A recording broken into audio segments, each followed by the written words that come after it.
السلام عليكم لكل متابعينا. النهاردة هنشوف فيلم The Princess Diaries فويس اوفر بشوي أفلامين. تابعونا. The Princess Diaries أو مذكرات الأميرة. مايا ثيرموبليس بنت خجولة عندها 15 سنة، كانت بتعيش مع والدتها هيلين الرسامة في بيت في سان فرانسيسكو. كان عندها خجل اجتماعي، مش بتعرف تكون صداقات بسهولة. كانت زميلتها لانا توماس دائما بتتنمر عليها. صديقة مايا الوحيدة هي ليلي ماسكوفيتش، وكانت شخصيتهم شبه بعض. مايا كانت معجبة بولد في المدرسة اسمه جوش، وكان مرتبط بزميلتها لانا، وكانت لما بتشوفهم مع بعض بتتخيل نفسها مكان لانا. وفي يوم مدرسي كان في مسابقة مناظرات، وجوش قدر يخلي الفصل كله يشجعه في المناظرة بسبب آرائه المقنعة وثقته في نفسه. ولما جه الدور على مايا اتلجلجت في الكلام، والفصل كله ضحك عليها. مايا حست بالإهانة والحرج وجريت من الفصل لما لقيت زمايلها بيضحكوا عليها. بعدها بتظهر مايا في صالة الألعاب الرياضية اللي كانت بتشتغل فيها بعد المدرسة، وبتجيلها والدتها وبتقول لها إن جدتها كلاريس لوالدها جات من جينوفيا لسان فرانسيسكو علشان تقابلها.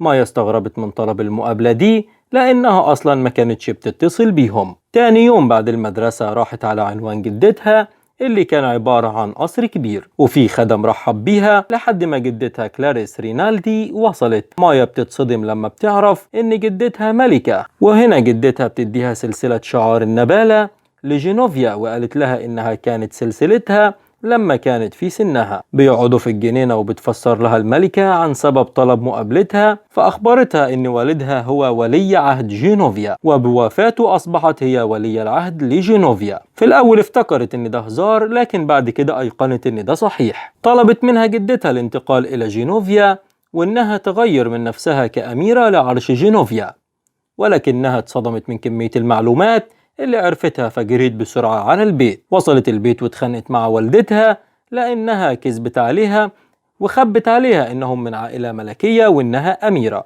أمها بتقول لها إن بعد طلاقها من والدها اتفقوا إنها تعيش طفولة سوية بعيدة عن العائلة الملكية، وإنها كانت متفقة مع والدها إنهم هيقولوا لها لما توصل سن 18 سنة، ولكن بعدها والدها توفى، كان لازم تعرف علشان تتولى المسؤولية. وبعدها اتكلمت مع جدتها ووالدتها، والملكة قالت لها إنها عايزة تقدمها للعالم كأميرة لجينوفيا، بس كانت عايزة الأول تعلمها شوية دروس اتيكيت وإزاي تتصرف كالأميرات. مايا رفضت تماما، ولكن والدتها أقنعتها وقالت لها تعلمي إزاي تتعاملي كالأميرات، وبعدها قرري عايزة تبقي أميرة أو لا، ولحد ما يحصل الكلام ده هيفضل سر بينا. بعدها سلمت الملكة مايا لرئيس الأمن جو، وقالت له إنه ياخد باله منها لحد ما يتم إعلانها ملكة. وجدتها ادت لها عربية هدية، وطبعا كانت بتركب معاها صاحبتها الوحيدة ليلي، وليلي كانت منبهرة بالعربية هي ومايا. بعدها مايا بتروح لورشة تصليح العربيات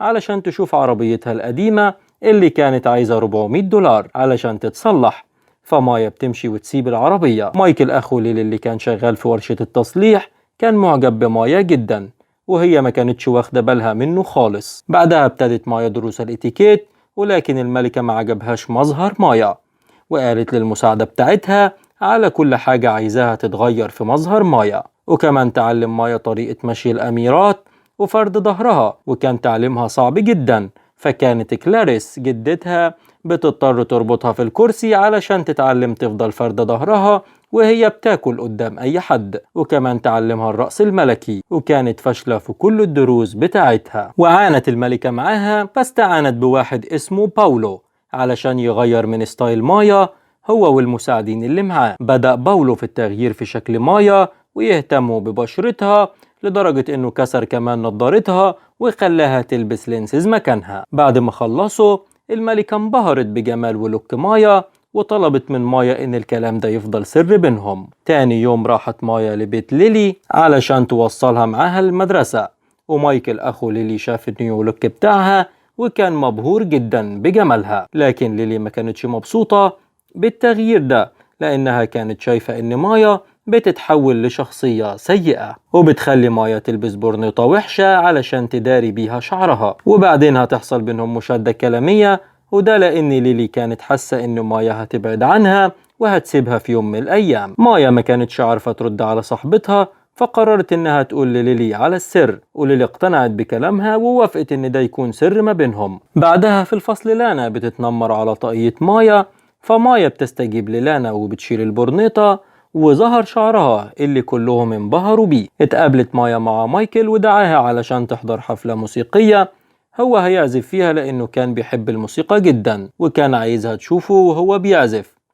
مايا وعدته إنها هتحضر الحفلة، بس ما كانتش مهتمة قوي. ولما وصلت المدرسة لقيت الصحفيين محوطينها وبيسألوها كونها أميرة على جيونوفيا، فكده السر اتعرف ومايا بقت في مشكلة، وافتكرت إن ليلي هي اللي قفشت سرها، بس ليلي أصرت إنها مش هي اللي قالت. لما الموضوع خرج عن السيطرة وصلت الملكة للمدرسة واكتشفوا إن باولو ستايلس الأميرة هو اللي أفشى السر للصحفيين علشان الشهرة. تاني يوم بعدها الملكة عملت حفلة وقدمت مايا لأشخاص مهمين في كل مكان في العالم، والحفلة كانت ماشية تمام لحد ما مايا ولعت في كم واحد من اللي موجودين من غير قصد طبعا، وحطت ايده في جردل التلج، وكمان اتسببت في ان واحد من الخدم اتكعبل ووقع طبق الفاكهة على الضيوف. الملكة حطت ايدها على وشها ومش مصدقة اللي بيحصل، بس الضيوف كلهم كانوا مبسوطين وبيضحكوا. بعدها الملكة قررت تقضي يوم كامل مع مايا، وكنسلت كل اجتماعاتها وراحت مع مايا بعربيتها القديمة إلى منطقة ألعاب وقضوا وقت لطيف سوا. والملكة لعبت كل الألعاب المفضلة لمايا وتصوروا كمان مع بعض، وأكلت الملكة من الأكل المفضل لمايا. وبعدها قرروا يروحوا السفارة، ولكن قابلهم مطلع قوي خلى العربية ترجع لورا والفرامل باظت، ومايا هي اللي كانت سايقة طبعا، فخبطوا في الحافلة اللي وراهم.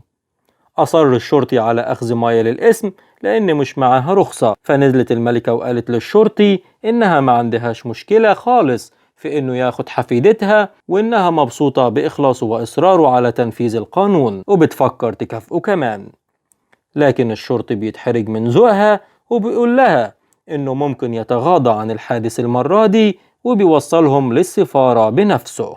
تاني يوم مايا راحت المدرسة، لقيت الأطفال محوطينها وعايزينها تمضلهم، وبقيت كل المدرسة بتعرفها بعد ما كانت وحيدة. حتى لانا زميلتها تظاهرت بأنها صديقتها قدام واحد من الصحفيين. جوش بيقابلها ويدعوها إنها تخرج معاه لحفلة على الشاطئ، فمايا بتروح لمايكل وبتعتذر له إنها مش هتحضر حفلته، فمايكل بيتضايق لأنها رفضت دعوته علشان تخرج مع جوش. وبالليل مامتها بتقول لها إن جوش مش بيحبها، ولكنه بيتظاهر بكده لما عرف إنها أميرة، ولكن مايا تجاهلت كلامها. الحفلة كانت ماشية تمام، ولكن الصحفيين بيقتحموا الحفلة بالطيارة، فبتستخبى هي وجوش في كوخ صغير، وجوش بيحاول يقرب منها لكن هي بتبعده. ولما طلعوا برا الكوخ جوش بسها قصاد الكاميرات بالعافية علشان الناس تتكلم عنه. وبعدها بتظهر لانا وصاحبتها ومعاهم اللبس بتاعها، وأقنعوها تغير ملابس البحر في خيمة صغيرة، وبعدها وقعوا الخيمة علشان الناس تصورها وهي متغطية بفوطة بس. ولما رجعت البيت مايا قعدت تعيط وصدقت كلام مامتها عن جوش. تاني يوم الأخبار انتشرت في الجرايد بعناوين مبالغ فيها، وطبعا ده ضايق الملكة جدا، ومايا اعتذرت لها عن اللي حصل وقالت لها إنها مش هتنفع تكون أميرة. فالملكة بتدعيها لحفل تدعي فيه كل أصحابها اللي عايزاهم ما عدا جوش. بيدخل جو وبيقول للملكة إنها بنت مراهقة قبل كونها أميرة، وإنها كانت عنيفة معاها جدا، وخصوصا بعد موقفها في الرد الجريء على اللي حصل. وفي الملعب جوش قاعد يتريق على مايا، فمايا ضربته بالكرة وكسبت الماتش قصاده علشان تعلمه الدرس. وبالليل مايكل راح لمايا علشان يوصل عربيتها اللي كانت في ورشة العربيات، وبتدعوه انه يحضر معها الحفلة، ولكن مايكل كان لسه مجروح ورفض دعوتها وقال لها بتريقة ان جوش هيبقى احسن منه في انه يحضر الحفلة دي. تاني يوم في المدرسة لانا وصاحبتها قعدوا يتريقوا على برنيطة مايا، ومايا تعبت من تنمر لانا جدا عليها وبوظت لها هدومها بالايس كريم. وكانت مايا مبسوطة لأنها كانت أول مرة ترد على حد غلط فيها. الملكة بعد كده راحت لمايا في البيت واعتذرت لها إنها كانت جافة معاها، وقالت لها تجهز خطاب قدام الناس في الحفلة، وادتها مذكرات لوالدها كان ناوي يديها لها في عيد ميلادها ال16. وبعد ما جدتها مشيت قررت مايا تهرب وما تروحش الحفل، وجهزت شنطتها علشان تذهب لكولورادو. بعدها لقيت جواب من باباها كان جوه مذكراته بيشرح لها أهمية الشجاعة للملوك والأمراء، وإنه بيحبها جدا هي ومامتها. كلمات أبوها لمستها وغيرت رأيها، وقررت تروح الحفل. ساقت عربيتها في عز المطر، ولكن عربيتها بتتعطل في الطريق، وفي نفس الوقت بتوصل لمايكل بيتزا مكتوب عليها أسفة، فعرف إن مايا هي اللي بعتتها، فقرر يروح الحفلة. مايا قاعدة في العربية العطلانة وفقدت الأمل إنها توصل الحفلة، ولكن بيظهر جو فجأة قدامها بعربية جدتها. ولما وصلت القصر جو قال لها مفيش وقت تغيري هدومك، فدخلت الحفلة زي ما هي في وسط خطاب جدتها. الملكة سابت لها المنصة علشان تتكلم.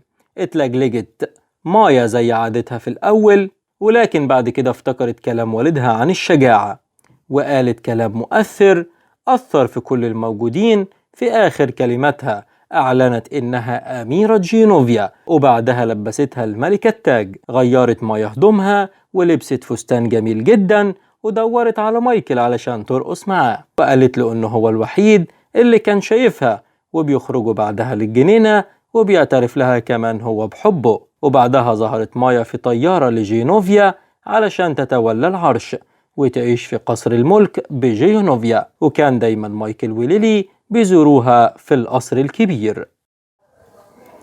حابب أقول لكل متابعينا امسك في حلمك، لو جاتلك الفرصة هتقابلك صعوبات كتير وممكن تغلط أكتر، بس قوم وكمل. ما تستسلمش لآراء الناس فيك، ممكن يتنمروا عليك ويضغطوك، لكن القرار قرارك في النهاية. القوة جواك انت. لو عجبك الفيديو اعمل لايك واشتراك في القناة وفعل زر الجرس علشان يوصلك كل جديد. شكرا.